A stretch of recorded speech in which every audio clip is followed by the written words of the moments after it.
Airborne contaminants from oil sands operations may be spreading to lakes as far as 100 kilometers away. And with that, we're back again with the second hour of the fastest 2 hours in talk radio. I am Darren Howard. And I am Robert Nisbet. It is Tuesday, November 20th, 2012, and it's Mock Harper Tuesday. You know it. We're going to be bringing you opinion because this is free speech radio. We're going to be bringing you media as protected under international fair usage, copyright law. And we will be, anything we say is protected under Section 2 of the Canadian Charter of Rights and Freedoms until Stephen Harper turns that into toilet paper. Of course, we are advising you to question everything that we're about to say because we are out-of-the-box thinkers. We do not put on commercials telling you to trust us because we want you to open up your brain and not just get shoveled nonsense into it. So, if you're an in-the-box thinker... If you think McDonald's is a restaurant... Or CHBC is the news, then stop listening now. Please stop listening. Remember, we don't suck. We represent 75% of the people. The ones who are enlightened and actually maybe I might even use cannabis. Maybe, just maybe. Okay, we've got it, the elephant in the room right now, and we're talking about stuff that they are so scared of talking about. Guess what we're talking about? Israel and Gaza. Exactly. I mean, it's a pretty serious subject, but we're going to open up the hour with something that will make you smile. Okay, let's smile first.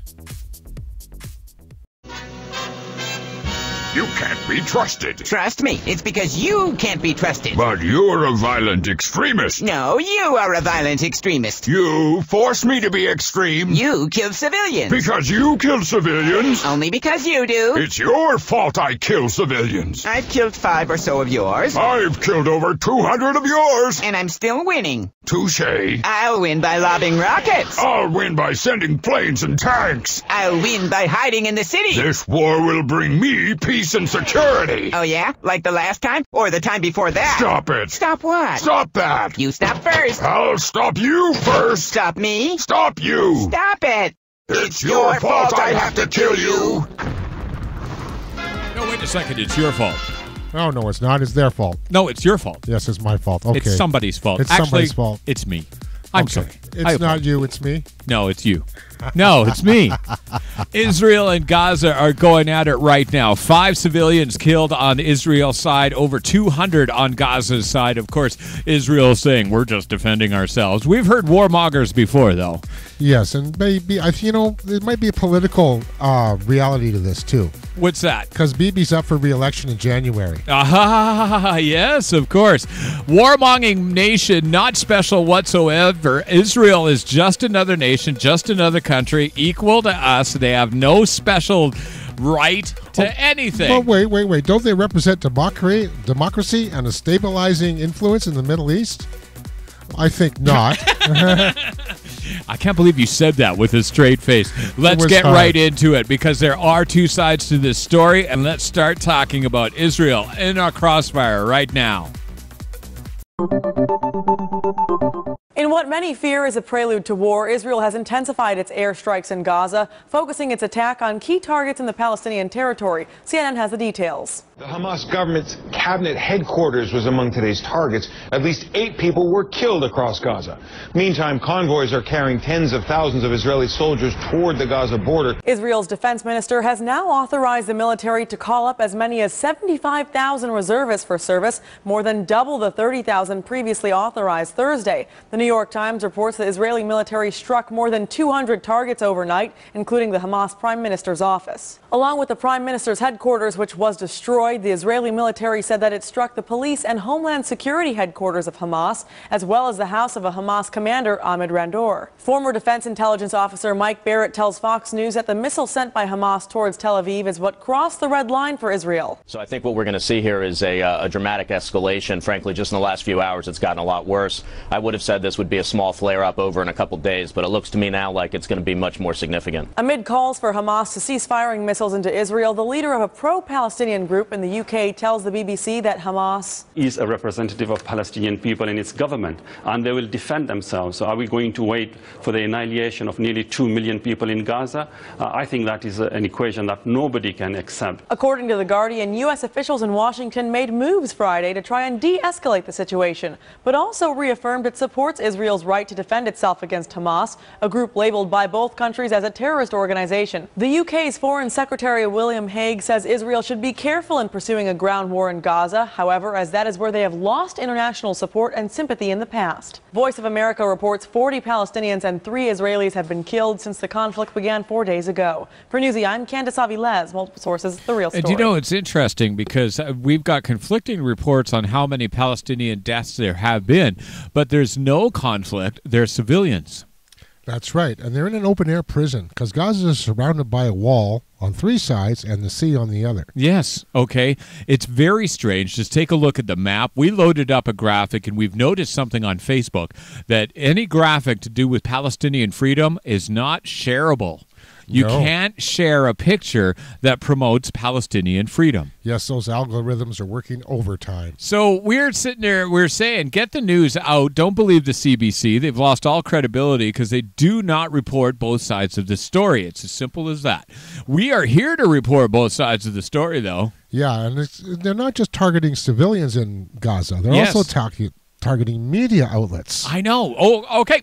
Let's check it out. Some friends of ours. Now, RT Arabic correspondent Saeed Suarki has been working inside the media center in Gaza just before Israeli rockets slammed into it. This is what he told us a bit earlier. No one expected this. During the strikes, power supplies often get cut off, and then it becomes really difficult for us to find fuel for the generator. At that moment, we decided to take a break in our work and go look for gas so that we can continue working early in the morning.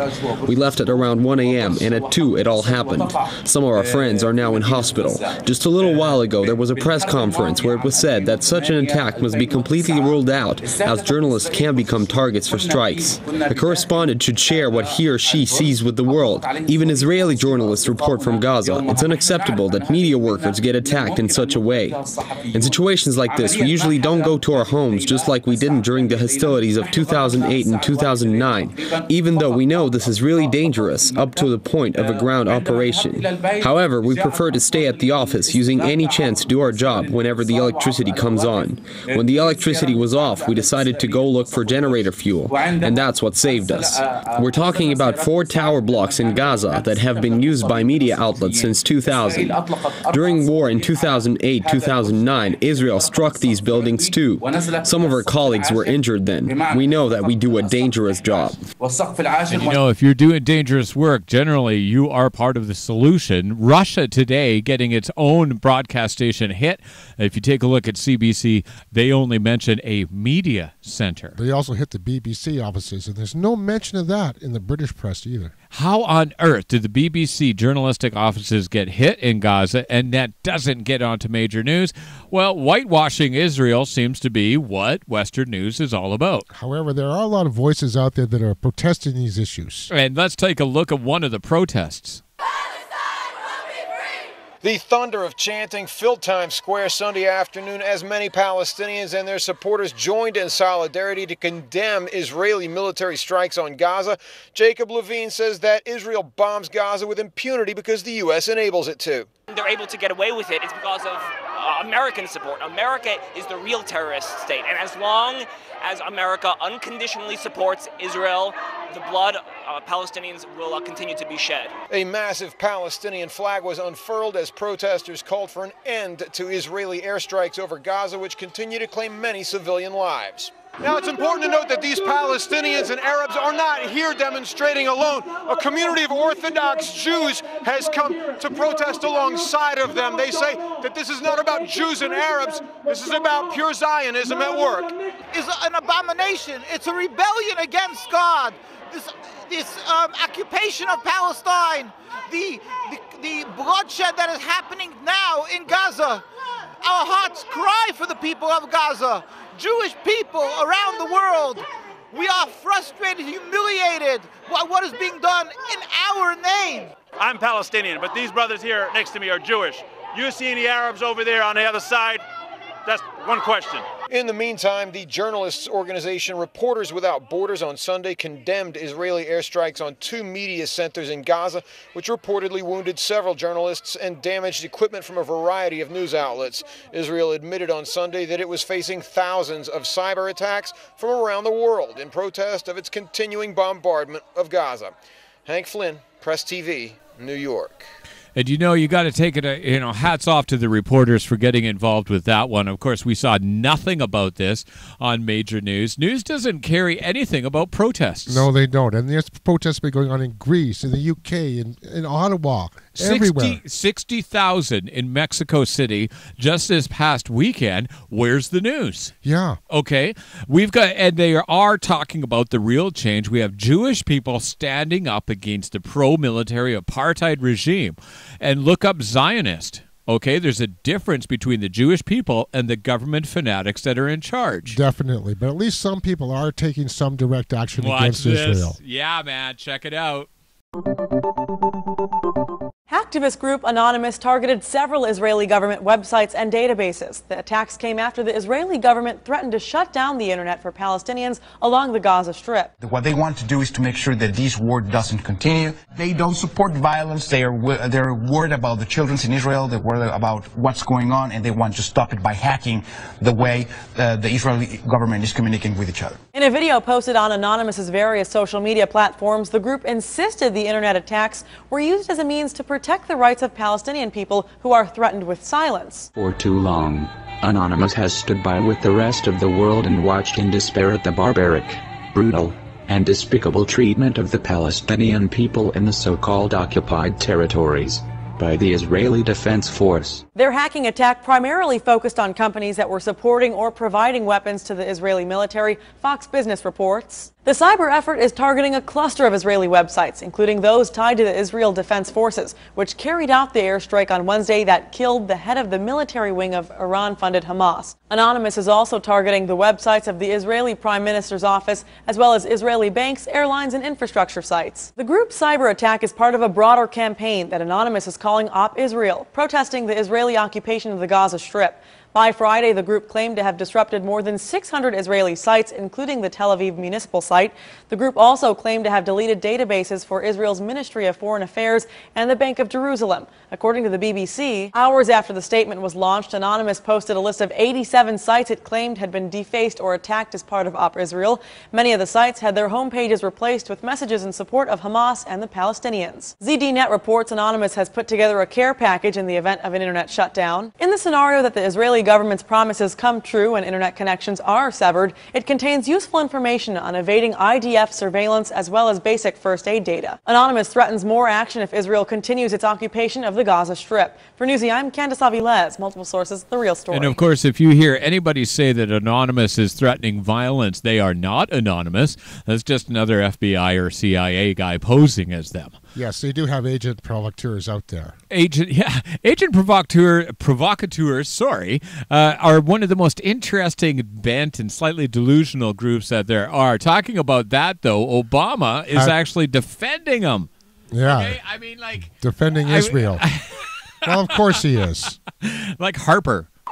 As violence rages in the Middle East, U.S. President Barack Obama in Thailand defended Israel's right to protect itself. There's no country on earth that would tolerate missiles raining down on its citizens from outside its borders. So we are fully supportive of Israel's right to defend itself from missiles landing on people's homes and workplaces and potentially killing civilians. At least 11 Palestinian civilians, including 4 children, were killed Sunday in what Hamas said was an Israeli airstrike on a Gaza apartment building. Israel signaled that it may launch a ground invasion of the Hamas-run enclave as the next stage of its offensive. Israel has said it hopes to stop Palestinian rocket fire into the Jewish state, as well as spell out conditions for a truce. And you know, we've got to start talking about it amongst ourselves. Everybody does. That's right. Make sure you get informed, question what we have to say, but definitely question the propaganda. They're killing people. They're saying that is self-defense, and we've heard this before. Stand against injustice. This is Radio Free Canada.